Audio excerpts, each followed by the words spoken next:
den. Počkat! Mám tady napsáno, že to je objednáno pro Marko Salaka Čakala Bakala. Jste to vy?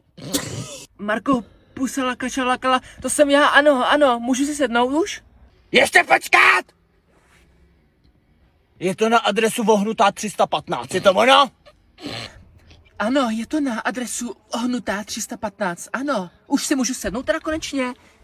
Paní, zbláznila jste se, kam mi to lezete, ty vole? Jak mám vidět, že jste to vy? Kolik máte chlupů v prdeli, ať vím, že jste to vy?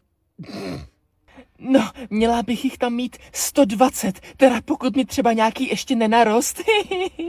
No. Ukažte! Prdel, hned! Dobře.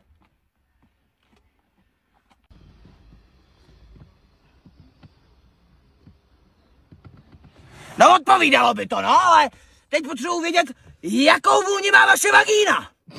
No víte, pane, moje vagínka voní po fialkách, samozřejmě. Tak to vás budu muset slečno opíchat, jinak vás nikam neodvezu.